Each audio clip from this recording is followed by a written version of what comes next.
அனைவருக்கும் வணக்கம். தமிழுக்கும் தமிழருக்குமான மிக நீண்ட வரலாற்றில் நம் முன்னோர்கள் மற்றும் கடவுளர்களின் வரலாறு என்பது மிகவும் பெருமைக்குரியது. கல் தோன்றி மண் தோன்றா காலத்தே வாளோடு முன் தோன்றிய மூத்த இனம் தமிழ் இனம் என்னும் வாக்கியத்திற்கு ஏற்ப நம் தமிழரின் பெருமை அளப்பெரியது.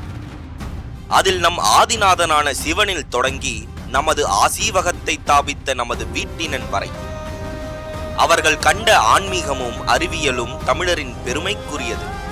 தமிழர் கடவுளர்களான சிவன், முருகன், திராவண இந்திர கும்பகர்ணன், கருத்தினன், பஞ்சபாண்டியர்கள் இவர்களை தொடர்ந்து கலியுகத்தில் கலியே அச்சப்பட்டு நடுங்கி இவர் நிர்வாண நிலை எய்தும் வரை உலகத்தில் ஏதொரு தீதும் நடந்திராது எம் மக்களை காத்து நின்ற கலியுக நாயகன், கல்லணை கட்டிய கரிகாலன், தமிழ்குடியான கள்ளர் குடியில் பிறந்த கல்லழகர், இந்த பாரதத்தையே கட்டியாண்ட பரதராஜன், திருமால் என்னும் திருமாவளவன், பெருமாள் என்னும் எங்கள் பெருமானவன், விஞ்ஞானத்தின் உச்சம் அவன், அவனே எங்கள் வீட்டினன்.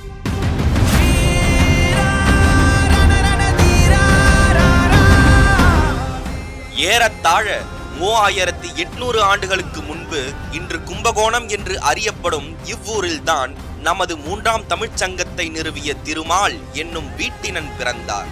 காவிரி படுகையோரம் விவசாயம் உருவாகிய காலம் அது.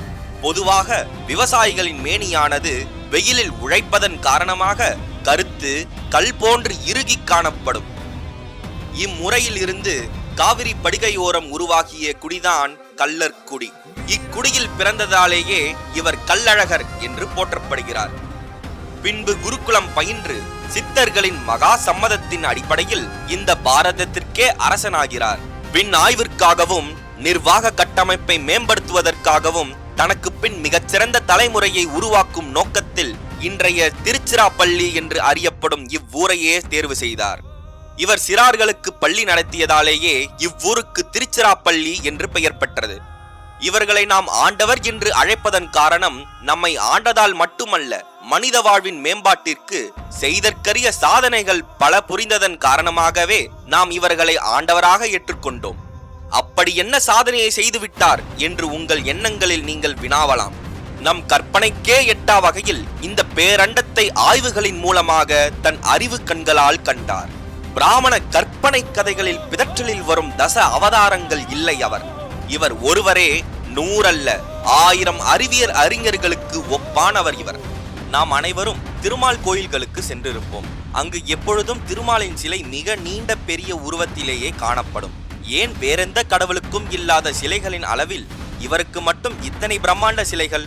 அது மட்டும் இல்லாமல் இவரது மேனியை பச்சை மாமலை போல் மேனி என்று கூறுவர். இவை அனைத்தும் நமது திருமாலின் தோற்றத்தில் மிக கம்பீரமான உடல் கட்டமைப்பை கொண்டிருந்ததற்கான ஆதாரமாக இருக்கின்றன. இவர் தோற்றம் மட்டும் பிரம்மாண்டம் அல்ல, இவரது வாழ்க்கையும் அறிவியல் கண்டுபிடிப்புகளும் மனித குலத்தின் மேம்பாட்டிற்கான பங்களிப்பும் பிரம்மாண்டமே. நாம் அனைவரும் ஆங்கிலத்தில் அரிசாண்டல் மற்றும் வர்டிகல் என்னும் சொற்களை கேள்விப்பட்டிருப்போம். அதில் அரிசாண்டல் என்பது திருமால் கிடந்த நிலையில் இருக்கும் தோற்றத்தை கொண்டு அரி சாய்ந்து, அரி சாய்ந்தல், அரிசாண்டல் என்று பெயரிடப்பட்டிருக்கிறது. இதைத் தொடர்ந்து 12 ராசிகள், 27 நட்சத்திரங்கள், ராக்கெட் தொழில்நுட்பம், நிலவில் முதல் விண்கலம் இறக்கியது, பஞ்ச அங்கங்களை கொண்ட பஞ்சாங்கம், குவாண்டம் தியரி என்னும் குண்டான் தியரி ஆகியவை. இன்று பயன்படுத்தும் அனைத்து நவீன கண்டுபிடிப்புகளுக்கும் வித்திட்டவர் இவரே. இவரது உருவகமாகவே ஞானத்தையும் செல்வத்தையும் குறிக்கும் வடிவில் விநாயகர் என்னும் விநாயகரின் வழிபாடு உருவானது. அடுத்ததாக இவர் வைகுண்ட பதவி ஏற்றார் என்பார்கள். இதன் காரணம் என்னவென்றால், சித்தர்கள் சீவசமாதி அடையும் பொழுது முதுமக்கள் தாழியில் வைக்கும் வழக்கம் தமிழர்களிடம் இருந்தது. இதுவே கடத்தினுள் கடவுள் என்றானது.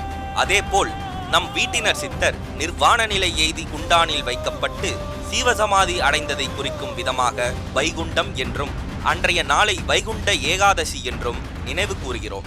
இத்தனை சிறப்புகளும் அளப்பெரிய ஆற்றலும் கொண்ட நமது வீட்டினனான திருமாலின் வரலாற்றை மறைத்து விஷ்ணு மோகினி அவதாரம் எடுத்தார், பன்றிமுகம் கொண்ட வராக அவதாரம் எடுத்தார் என்றெல்லாம் இழிவுபடுத்தியுள்ளான் யூத பிராமணன். நமக்கான உண்மை வரலாற்றை இந்த சத்தியுகத்தில் மீட்டுக் கொண்டிருக்கும் நமது மதிப்புக்குரிய திருமிகு பாண்டியன் ஐயா அவர்களுக்கு இப்பேற்பட்ட திருமால் விழாவில் நன்றி தெரிவிக்க நாம் அனைவரும் கடமைப்பட்டிருக்கிறோம். இந்த உண்மை வரலாற்றை கொண்டு நமது கடவுளரான திருமாலை போற்றுவோம். உண்மை வரலாற்றை அறிவோம். விழிப்புணர்வு கொண்டு தமிழினத்தை மீட்போம். தமிழ் மக்களாகிய நாம் அனைவரும் 5ஆம் தமிழ்ச்சங்கம் என்னும் ஒற்றை கொடையின் கீழ் தமிழ் குடிகளாய் ஒன்றிணைவோம். வியத்தகு விநாயகனே போற்றி. வெற்றிவேல் வீரவேல், வெற்றிவேல் வீரவேல், வெற்றிவேல் வீரவேல்.